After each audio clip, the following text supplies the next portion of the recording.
Assalamualaikum warahmatullahi wabarakatuh. Baiklah, di sini kami akan membahas tentang perubahan sosial untuk memenuhi tugas mata kuliah Sosiologi dan Antropologi Pendidikan dengan dosen pengampu mata kuliah yaitu Dr. Ilham Abdullah MPD selaku dosen mata kuliah Sosiologi dan Antropologi Pendidikan Prodi Pendidikan Nonformal Universitas Bengkulu. Anggota kelompok kami terdiri dari 2 orang. Yang pertama Gita Pareira, NPM A1J022023, dan saya sendiri Umi Darsi dengan NPM A1J022015. Baiklah, langsung saja yang akan saya bahas yang pertama yaitu A. Pengertian perubahan sosial.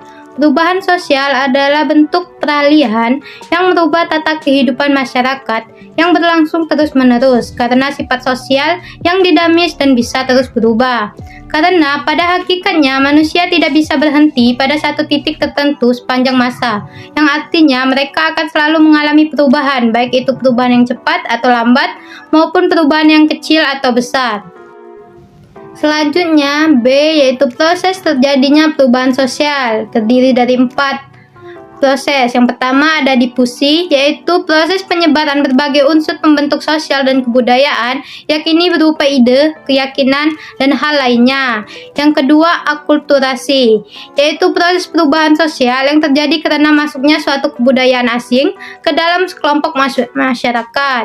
Yang ketiga, asimilasi, yaitu proses perubahan sosial yang timbul jika ada 2 individu atau kelompok dengan latar budaya yang berbeda. Keempat yaitu akomodasi, yaitu proses perubahan sosial yang menunjukkan keseimbangan dalam hubungan sosial antar golongan yang berkaitan dengan norma atau nilai. Baiklah, pokok pembahasan yang ketiga yaitu bentuk-bentuk perubahan sosial. Yang pertama yaitu evolusi dan revolusi. Evolusi adalah perubahan sosial yang terjadi dengan memakan waktu yang sangat lama dan tanpa ada kehendak dari masyarakat itu sendiri. Sedangkan revolusi adalah perubahan sosial yang terjadi dalam jangka waktu yang cepat dan tidak direncanakan. Yang kedua yaitu direncanakan dan tidak direncanakan. Perubahan yang direncanakan, yaitu perubahan sosial ini dikatakan direncanakan karena telah terjadi perubahan sesuai dengan yang diperkirakan atau direncanakan oleh pihak yang membuat perubahan. Pihak yang membuat perubahan itu kemudian kita kenal dengan sebutan agent of change. Sedangkan yang perubahan yang tidak direncanakan adalah perubahan sosial dikatakan tidak direncanakan karena terjadi di luar perkiraan atau tanpa perencanaan terlebih dahulu. Biasanya perubahan sosial yang tidak direncanakan akan ditentang oleh masyarakat yang bersangkutan atau diperdebatkan. Yang ketiga yaitu perubahan kecil dan besar. Perubahan kecil. Perubahan sosial yang kecil biasanya terjadi pada unsur perubahan yang tidak memiliki pengaruh, yang berarti contohnya seperti fashion dan lifestyle. Sedangkan perubahan sosial yang besar biasanya memunculkan perdebatan di kalangan masyarakat karena kehadirannya. Selain itu, perubahan sosial yang besar memerlukan keterlibatan masyarakat banyak sehingga menimbulkan reaksi dan pertentangan dari banyak kalangan. Baiklah, pokok pembahasan selanjutnya akan dilanjutkan oleh rekan saya yaitu Gita Pareira. Baik teman-teman, saya akan menjelaskan materi selanjutnya yaitu D. Faktor pendorong perubahan sosial. Yang pertama yaitu adanya penemuan baru. Adanya penemuan baru dalam sebuah komunitas tertentu akan membawa perubahan pada sosial tersebut, karena adanya budaya baru yang menggantikan budaya lama atau mencampurnya menjadi satu kesatuan. Yang kedua yaitu pengaruh jumlah penduduk. Jumlah penduduk dapat mempengaruhi perubahan sosial karena dapat struktur atau tatanan masyarakat pada suatu komunitas. Yang ketiga, munculnya konflik. Konflik pada suatu sosial bisa saja terjadi karena adanya kemajemukan atau munculnya mayoritas dan minoritas dalam sebuah komunitas tertentu. Yang keempat, terjadi revolusi. Revolusi atau pemberontakan juga bisa mempengaruhi terjadinya perubahan sosial, karena fenomena ini menjadi tanda adanya hal baru yang harus dilakukan. Misalnya, karena telah terjadi perang atau bencana alam. Yang kelima, keterbukaan pada lapisan masyarakat. Keterbukaan pada lapisan masyarakat bisa menjadi faktor terjadinya perubahan sosial karena kehadiran tipe masyarakat sangat berpengaruh dalam merespons sesuatu hal yang baru. Yang keenam, motivasi berprestasi.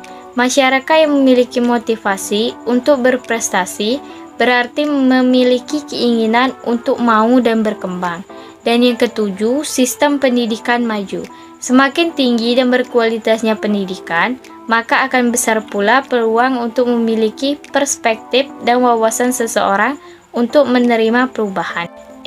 Contoh perubahan sosial. Yang pertama, bersifat besar. Contohnya, jika dahulu petani menyemai padi hanya di dalam ruangan saja, namun sekarang petani bisa menanam padi dengan teknologi canggih agar menghasilkan bibit padi yang lebih berkualitas. Yang kedua, bersifat kecil. Contohnya perubahan sosial yang bersifat kecil adalah perubahan yang terjadi pada gaya berpakaian atau lifestyle. Yang ketiga, dipengaruhi oleh negara lain. Contoh perubahan sosial di Indonesia yang dipengaruhi oleh negara lain adalah yang terjadi pada transformasi ilmu pengetahuan dan teknologi.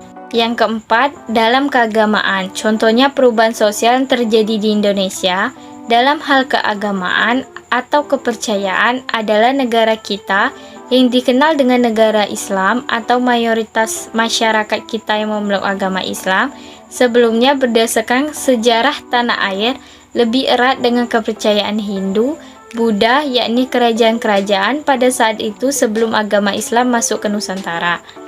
Dan yang kelima, pada bangunan.